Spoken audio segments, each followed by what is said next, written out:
This is DJ Wolf Live. You know, I gotta talk about this. Now I went and made a stop to GameStop tonight. And the reason that I stopped at GameStop, I heard that there is a digital 1 terabyte box of the Xbox One that's all digital. In other words, you don't have to ever load a disc in your Xbox One ever again. All your games are downloadable. Now, I kind of don't know if that's a good thing or not, because that's a hard drive that you're putting it onto, but I guess it's probably going to be storing your games in the cloud. So I'm kind of like a little iffy on it. I wanted to try it. It's brand new. It hadn't too long been out. Well, it's been out for a little bit. $149. I couldn't beat it. I could not beat that. I wanted to put it, because I had to replace my Xbox 360 that actually got blown out during the flood about a year ago in my basement. So that's the other reason I got it.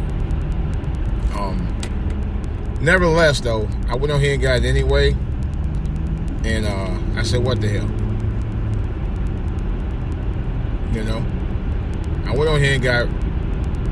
But I went to the GameStop and asked the white guy about it.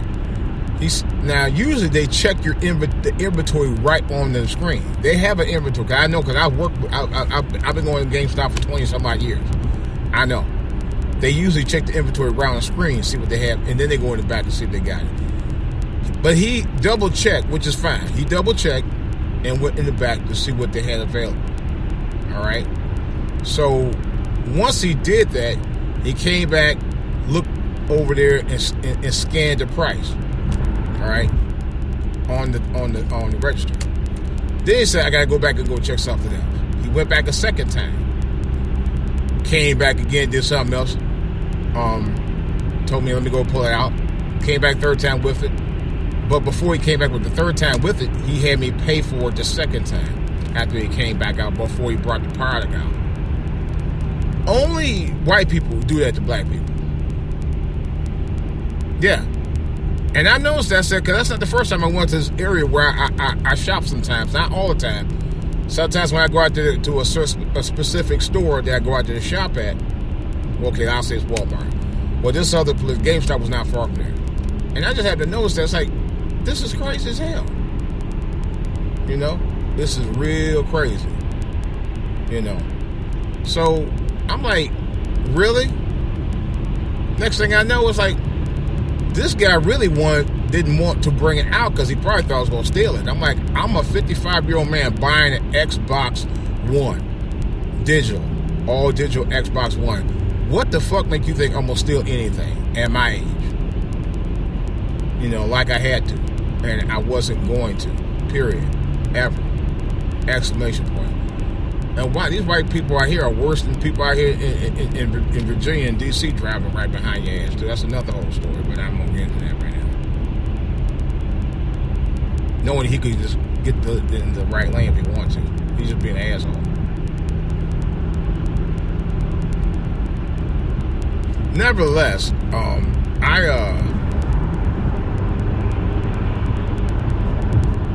why didn't you do it in the first damn place? Although I do gotta get home, I got stuff I gotta do tonight anyway. This is Christmas. But nevertheless, I noticed that. So he had me pay for it before he brought it out. I didn't even get to look at the box. I didn't even know if it was a used box, refurbished, or brand new. And I thought that was odd. You know, they rush you into that. And white people tend to do that. Now, knowing you, I'm in a predominantly white area. Okay, what the fuck did you have to worry about anyway? I'm the one got to worry about y'all before y'all worry about me. I ain't gonna do shit to you. You know? Real talk. Now, why is every time I come out here, it takes less time for me to get home than it do for me to get to the destination? It always does. That's another story. But nevertheless, I just find odd. They always pull that mess on you. They always pull that mess. You know? Like I said, that's another entirely whole story. Oh well, you know. But I'm anxious for 2019. But like I said, I get back to that. White people still have the guards up on you no matter what, and that's the point I'm trying to make. I came in there nicely calm, mild-mannered, like I'm talking right now to you guys. That's how I am until you piss me off. Then I go street. A street mode. But I'm not that guy. I'm not that kind of person that would just automatically just pop off on people. That's not the kind of person I am. It's not how I was raised. But I ain't gonna let nobody put no bullshit on me either. And I'll tell you when to step off. But I'm just saying. I was thinking. I was like, really, dude? Really? See all this on my face, grayed up, thick ass glasses. Really? Do you really think I was going to act? Never mind. I'm not going to even go into detail about that. It just my wife, they always had the guards up, and I think what he was doing, the 3 times he kept going in and out and back and forth, he was checking his security camera. That's what he was doing. I guess when he saw my car, he still was trying to check out. That's him? That's his? Yeah, that's mine. He probably was still kind of slightly apprehensive. Because that's the way he was acting. I was like, why do you keep going back and forth? Because they did that before. I went out to that GameStop one time before they did the same damn thing. They did something very, very, very, very, very similar. Not too long ago. They really did. And I thought it was very suspicious then.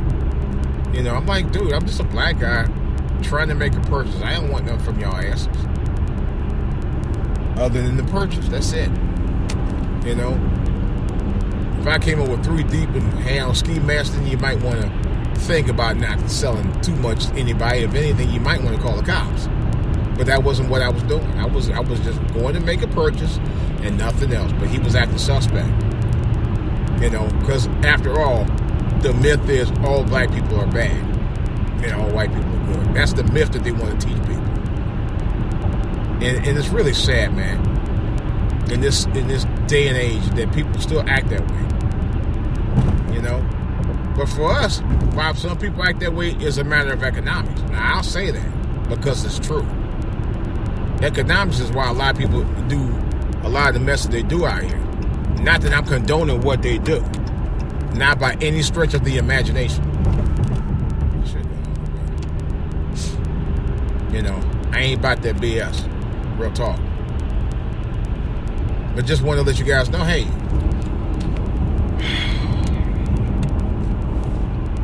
it is what it is when it comes to people, man. You try to work to change the hearts and minds of people, and they keep on putting this bullshit out. That's why I'm so glad that Trump is being I can't say evicted because he's not being evicted. He's being they're putting impeachment charges on him, and they needed to. You can't let guys like this continually get away with murder like he's doing. If guys like a Trump keep getting away with the stuff he's doing, he would be taking our country down a hole we don't want to go to. And you have to nip that in the bud, like real fast. And I'm glad that they're doing that. I had no problem saying that. I'm glad that they're doing it. I'm glad that they're finally going to do something to hold Trump accountable for his actions. He need to be held accountable because what he's doing is wrong and corrupt, and wrong and corrupt. That's just the bottom line. He's doing just that. He's being held accountable. He needs to be. That's just all there is to it. Why does this guy keep getting away with the same bullshit he's been getting away with for almost 3 years? Why did the Democrats wait all this time to try to impeach him in the first place? But that's partly because they didn't have enough evidence on him, and I'm not sure they got enough evidence on him or not right now. But there are some impeachable offenses that he's done. Now, whether they'll stick is another story. Whether he'll actually have to, suffer the consequences as a result of him being impeached? We don't know. Because the Republicans are trying to fight tooth and nail.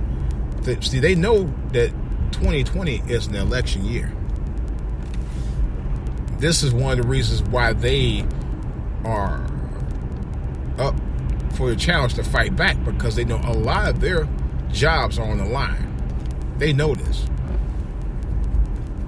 And really, white people know right now, and let's be honest, white people know right now that their president that they put up, well, not everybody was white who voted for him, but I'm just saying a lot of them did.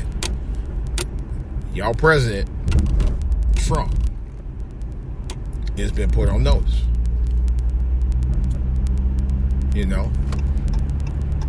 He just right now don't want to face the music of the reality that he has to answer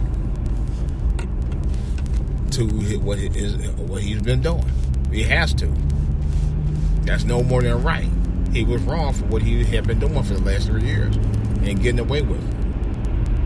And it's time that he answers. He faces the music on it. Long overdue.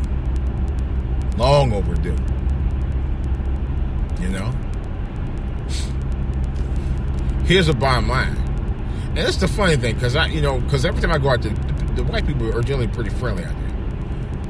But what I don't understand is how y'all be friendly to us in front of us, and in our backs, y'all stab us in our backs, talking all kinds of trash about us the next minute.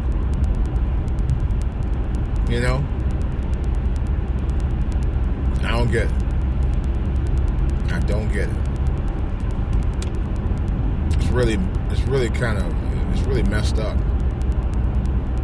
that people who grew up without hate, or at least or were born without hate, is taught that early on. I had a bad experience one time. I worked for this non-profit organization years ago. I forgot the name of it. The name escapes me. They were based in downtown Cleveland, and they actually were. I even forgot what their agenda was. But anyway, we were out there bringing flyers out there and stuff to certain neighborhoods around there. Places like Parma and Lorraine and places like that, man. So we went to Parma. That's where it really got crazy. And a 5-year-old white boy, he couldn't have been no more about 5, 6 years old. Maybe 7. And I'm walking, and this is in 1983. I had just got out of high school. I just finished. I don't think I've been out of high school a month. And walking out there, 18 years old, and taking these flyers, putting these flyers on the door, trying to, we actually were collecting donations too. I didn't like the organization. I was there about a week and I quit. But I didn't get really nothing for it. I hated it. But anyway, little white boy came out there. He was outside. He's like, "Hey, Mom, look at that nigger on the street." He just said the N-word like it was just second nature to him. And I know he was taught. He was taught that word. No doubt about it. And you can't say black people. He got that from black people and rappers and stuff, because I didn't know if 5 rappers, I don't even know if 2 rappers were rapping like that back then. They weren't dropping no N-bombs like that in 1983. I know that for a fact. Somebody taught him that. There wasn't no black people telling you that. And he was saying like he knew what it was and knew what it meant and knew what it meant to him and his family. I mean, he said it big as that. I said, what the fuck? Oh yeah. He said like it wasn't even a big deal to him at all. I gotta move the car anyway. It didn't seem to faze him. It didn't seem to faze this little white boy one bit for 1 minute. It really didn't. That's the thing that was really messed up. He wasn't bothered by it. Not in the least.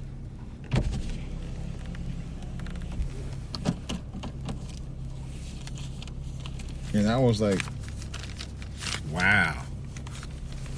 This kid. He was taught that. His family taught him to hate.